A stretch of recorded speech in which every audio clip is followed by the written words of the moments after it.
Hi, my name is Paulina and this is the next episode of Dying to Know More. In the last episode of Dying to Know, we show you how vast and dense our open world is. Today, with my guest, we will talk more about citizens of the city. Meet World Director of Dying Light to Stay Human, Thomas Gerbaud. Hi Thomas, are you ready? Of course I'm ready.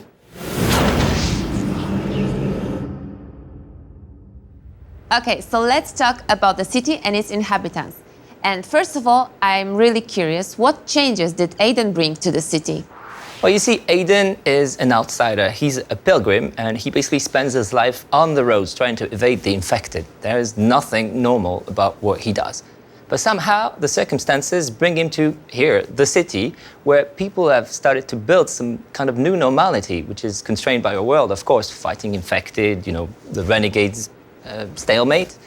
But he's going to disrupt this normality by his choices and by his action, basically. Are you trying to say that there is a routine in post-apo world? Well, sort of, actually. In our world, the fall of civilization happened some 15 years ago, so people have gotten the time to get sort of used to it. That's what people do. They got used to everything. So now they are no longer surviving. They're trying to live. They're just human in an extreme situation. A good example of that, for example, is Rahim, a guy in Old Villador that created the analog version of a dating app. But there are also other examples, such as like in the Missy, for example. Missy? Who's Missy? It's not a person. It's a place. It's a ship that was grounded during the fall of civilization in the wharf in Central Loop. And the peacekeepers have turned it into one of their main military bases.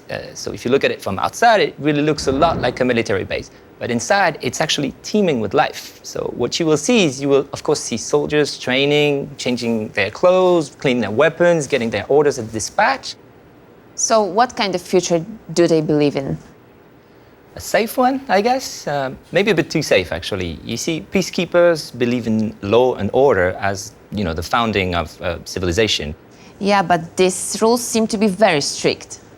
They kind of are, indeed. But you could argue that it's what gives them an edge when they're fighting the renegades or the infected who actually thrive in chaos. After all, the peacekeepers, they're just a product of their environment. They're products of our world. And regardless of what you may think about their philosophy, you will feel their presence everywhere in the city. Some could even call it propaganda, actually. So I understand that there's a lot of environmental storytelling around inhabitants of the city. Am I right? Yeah, what we tried to do is we tried to let the players understand the rules of our worlds through their experience, through this exploration, actually. So, for example, if you look at this guy inside one of the cells of the prison in the peacekeeper's ship, you can wonder what he did.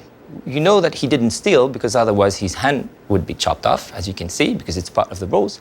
But maybe he challenged PK authority? No one knows. Yeah, and what will we see? Details, a lot of them. Besides just the factions and the main characters, we really tried to give life to all the inhabitants of our city. So from eavesdropping, looking at the graffiti, checking the billboards, listening to some of the tapes that are found around the world, you will really learn a lot about what our world is about. It's really the layer that will give textures and that fleshes out our world. Well, actually, that sounds really cool. I can't wait to see what you guys created for our players. We're pretty excited too. Thank you, Thomas, for joining me today. I hope to see you soon again. Always a pleasure.